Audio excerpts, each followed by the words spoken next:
Bismillahirrahmanirrahim. Assalamualaikum warahmatullahi wabarakatuh. Rabbi shrah li sadri wa yassir li amri wahlul 'uqdatam min lisani yafqahu qawli. Subhanallah walhamdulillah wala ilaha illallah wallahu akbar. La haula wala quwata illa billahil aliyil azim. Segala puji hanya untuk Allah Subhanahu wa taala yang begitu banyak memberikan karunia-Nya pada kita, sehingga pada hari ini kita masih diberi kesempatan oleh Allah untuk semangat dalam melakukan kebaikan, tetap istiqomah di jalannya, dan masih diberikan kesempatan berukhuwah. Semoga Allah jadikan kita istiqomah terus dalam kebaikan di jalan Allah hingga husnul khotimah. Amin ya Allah ya Rabbal alamin. Salawat dan salam selalu terlimpah curahkan pada uswah dan junjungan kita Nabi Muhammad Sallallahu Alaihi Wasallam, para sahabat, keluarga, dan orang-orang yang istiqomah di jalannya. Sahabat, kali ini kita akan bahas tentang keluarga muslim 3 bulan tarbiyah. Ramadan sudah dekat. Alhamdulillah, musim semi orang-orang beriman itu dinanti karena kebaikan dan kenikmatannya. Tentu hanya orang yang beriman yang menantinya, karena jika tidak beriman, Ramadan hanya beban yang memberatkan dan menghilangkan kenikmatan. Oleh karenanya, setiap keluarga mukmin ingin Ramadannya bertenaga dan berkesan serta meningkat lebih baik. Hanya saja seringkali kita baru merasakan bahwa Ramadan kita dan keluarga kurang maksimal setelah berada di penghujungnya. Na'udzubillah summa na'udzubillah. Dalam konten ini, salah satu penyebabnya adalah persiapan yang tidak baik. Perjalanan Ramadan menempuh taman hijau yang menanjak, indah bagi yang tidak mempedulikan bentuk jalannya, bagi yang sibuk menilai jalan yang melelahkannya. Maka taman hijau di kanan kirinya hampir tak berarti buat orang-orang yang sibuk melihat keadaan di sekitarnya. Keindahannya tak hanya sehari atau 2 hari, juga tidak sekali-kali, tetapi 1 bulan penuh. Perjalanan seperti itu menjadi perjalanan yang harus disiapkan perbekalannya. Maka doanya, Allahumma barik lana fi Rajab wa Sa'ban wa balikna Ramadan. Ya Allah, berkahi usiaku di bulan Rajab dan Sa'ban, sampaikan umurku di bulan Ramadan. Pasti perjalanan panjang itu memerlukan persiapan yang baik. Gagal pada persiapan bisa menimbulkan masalah dalam perjalanannya nanti. Persiapan itu bukan sibuk mencari tiket jauh-jauh hari, juga bukan sibuk menghitung budget sepanjang Ramadan dan pulang kampung, sehingga sibuk mencari tambahan untuk itu semua. Persiapan juga bukan memikirkan jenis menu makanan sepanjang Ramadan. Kalau demikian, persiapannya apa? Persiapan yang diajarkan oleh Rasulullah pada 2 bulan sebelumnya, Rajab dan Sya'ban. Sebagaimana Rasulullah berkata, dari Usamah bin Zaid berkata, "Aku bertanya, ya Rasulullah, aku belum pernah melihatmu berpuasa di bulan-bulan lain seperti puasamu di bulan Sya'ban." Rasul menjawab, itu ada bulan yang dilalaikan manusia antara Rajab dan Ramadan. Ia adalah bulan diangkatnya amal padanya kepada Rabbul Alamin. Maka aku ingin amalku diangkat dalam keadaan berpuasa. Hadis riwayat Nasa'i dihasankan oleh Al-Albani. Dalam hadis ini, Rasulullah mengingatkan kita tentang bulan yang dilupakan, yaitu Sya'ban, yang ada di antara Rajab dan Ramadan. Itu artinya Rajab dan Ramadan merupakan bulan yang sangat diperhatikan oleh masyarakat Nabi Arab pada saat itu. Maka mari kita lihat apa yang ada di bulan Rajab, Sya'ban, kemudian Ramadan. Yang harus diperhatikan, di bulan Rajab adalah bulan menanam. Kemudian di bulan Sya'ban bulan menyiram. Maka bulan panennya itu ada di Ramadan.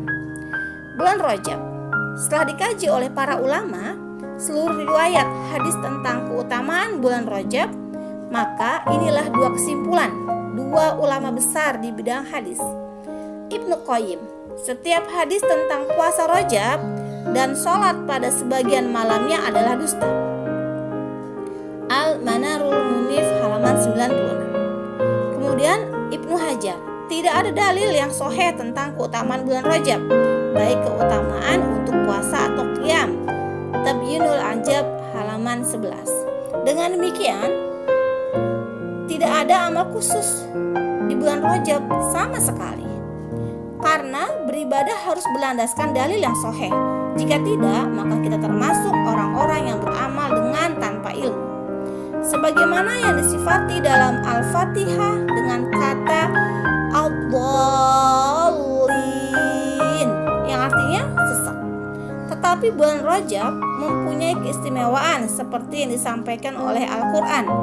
Allah berfirman, sesungguhnya bilangan bulan pada sisi Allah adalah 12 bulan dalam ketetapan Allah di waktu Dia menciptakan langit dan bumi, di antaranya 4 bulan haram. At-Taubah ayat 36. Dari Abu Bakrah radhiyallahu an, bahwasanya Nabi Shallallahu alaihi wasallam saat khutbah haji wada berkata, sesungguhnya waktu berputar sebagaimana hari penciptaan langit dan bumi. 1 tahun ada 12 bulan, di antaranya ada 4 bulan haram, 3 bulan berturut-turut, Zulqa'dah, Zulhijjah, dan Muharram, dan Rajab Mudhar yang ada di antara bulan Jumadi dan Sya'ban. Hadis riwayat Bukhari nomor 1741 dan Muslim nomor 1679. Secara bahasa, Rajab berarti keagungan. Hal ini karena orang-orang Arab dahulu mengagungkan bulan ini sebagaimana syariat juga menjadikannya sebagai bulan haram atau mulia. Ibnu Faris dalam Mu'jam Muqayis Lughah halaman 445. Kini kita berada di bulan Rajab, salah satu bulan haram atau mulia. Apa yang harus kita lakukan pada bulan seperti ini? 2 hal yang harus diperhatikan. Jangan berbuat dosa padanya karena akan dilipat gandakan. Dalam surat At-Taubah ayat 36, maka janganlah kamu menganiaya dirimu sendiri. Jangan menumpahkan darah padanya. Dalam surat Al-Baqarah ayat 217. Mereka bertanya kepadamu tentang berperang pada bulan haram. Katakanlah, berperang dalam bulan itu adalah dosa besar. Poin pertama adalah melakukan kesalahan dan dosa pada diri kita sendiri. Sedangkan poin kedua adalah melakukan kesalahan dan dosa pada orang lain. Keduanya harus sangat dihindari di bulan mulia ini. Berarti semangat Rajab adalah menjaga diri dari dosa. Sya'ban. Bulan ini disebut Nabi sebagai bulan yang dilalaikan manusia antara Rajab dan Ramadan. Bulan diangkatnya amal padanya kepada Rabbul Alamin. Ibnu Hajar dalam Fathul Bari menjelaskan tentang amal di waktu lalainya manusia. Ibadah di waktu-waktu lalai mempunyai keutamaan dibandingkan waktu yang lain. Jadi bulan Sya'ban mempunyai 2 keistimewaan, bulan dilalaikan dan bulan diangkatnya amal. Pada kedua hal tersebut beramal mempunyai nilai baik. Nabi juga menyampaikan bahwa beliau ingin dicatat seorang yang berpuasa saat pengangkatan amal. Masya Allah. Adapun tindakan Rasulullah dan sahabat di bulan ini adalah banyak puasa. Ummul Mukminin Aisyah radhiyallahu an berkata, dan aku tidak melihat Rasulullah Shallallahu alaihi wasallam menyempurnakan puasa 1 bulan kecuali Ramadan. Dan aku tidak melihat beliau puasa paling banyak dalam 1 bulan kecuali pada bulan Sya'ban. Hadis riwayat Bukhari dan Muslim. Begitu banyaknya hari-hari Sya'ban yang dipuasai oleh Rasul dengan puasa-puasa sunnah. Hingga dalam riwayat lain Aisyah berkata, Nabi puasa 1 bulan penuh. Yang dimaksud Aisyah adalah puasa hampir 1 bulan penuh. Jika tidak, jangan lewatkan puasa pertengahan Sya'ban, Al-Ayyam Al-Bid. Dari Imran bin Husain radhiyallahu an, bahwasanya Rasulullah Shallallahu alaihi wasallam berkata kepadanya atau kepada yang lainnya, apakah kamu puasa surah Sya'ban? Dia menjawab, tidak. Nabi bersabda, jika kamu berbuka maka puasalah 2 hari. Hadis riwayat Bukhari dan Muslim.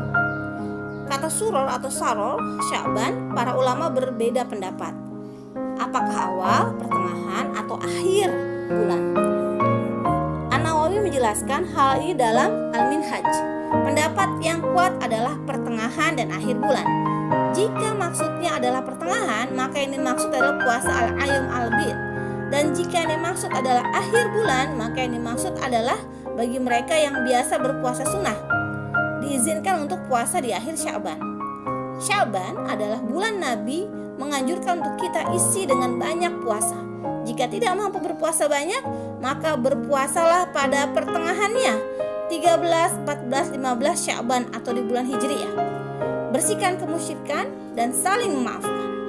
Dari Abu Musa, dari Rasulullah Shallallahu Alaihi Wasallam bersabda, sesungguhnya Allah memeriksa hamba di malam pertengahan Sya'ban. Dia mengampuni seluruh makhluknya kecuali orang-orang musyrik atau yang bertikai. Hadis riwayat Ibnu Majah, dihasankan oleh Al-Albani. Ini satu-satunya hadis yang bisa dijadikan landasan untuk keutamaan malam nisfu Sya'ban oleh orang-orang di sekitar kita. Allah menurunkan ampunan bagi seluruh orang hamba yang beriman. Tidak ada amal tertentu yang diperintahkan untuk dilakukan pada malam tersebut. Ini adalah ampunan yang diturunkan Allah begitu saja sebagai bukti maha pengampunannya Allah. Oleh karenanya, kita harus paham, orang-orang yang melakukan hal-hal tertentu harus kita ingatkan bahwa sesungguhnya hanya saja kita harus membersihkan diri dari dua hal selama Sya'ban, kemusyrikan dan pertengkaran. Maksudnya, kita harus bersih hati memaafkan orang di sekitar kita. Jika salah satunya atau keduanya masih ada dalam diri kita, maka ampunan itu akan terlewatkan.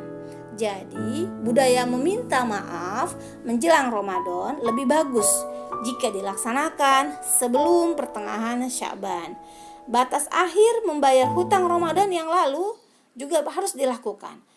Bagi yang mempunyai hutang di Ramadan sebelumnya, diberi keluangan untuk membayar hingga bulan Sya'ban tahun berikutnya.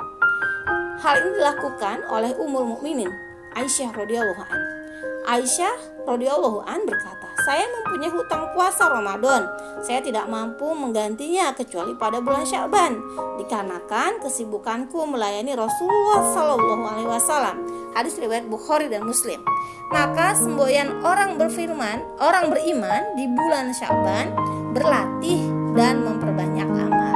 Jika 2 bulan Rajab dan Sya'ban kita siapkan sebaik mungkin, maka Ramadan akan menjadi sangat istimewa. Karena Ramadan adalah gabungan antara meninggalkan dosa dan hal-hal yang membatalkan Ramadan dan melakukan amal sebanyak-banyaknya.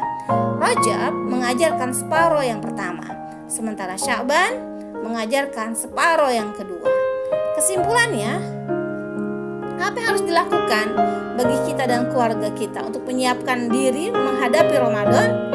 Persiapkan ilmu. Rajab, bulan menahan diri dari dosa. Sya'ban, bulan melatih diri untuk beramal sebanyak mungkin.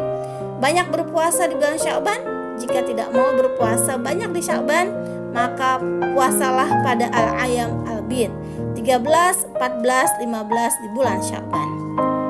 Sebelum pertengahan Sya'ban, pastikan hilangkan kemusyrikan, hilangkan hati yang kotor, dan maafkanlah orang-orang di sekitar kita, agar kita terus menjadi orang-orang yang la'allakum tattaqun, dan segera bayar hutang-hutang Ramadan. Tetap semangat, tetap kuat. Semoga Allah sehatkan kita semua, Allah mudahkan urusan kita dan menjadi pemenang di Ramadan nanti. Amin ya Allah ya Rabbal Alamin. Assalamualaikum warahmatullahi wabarakatuh.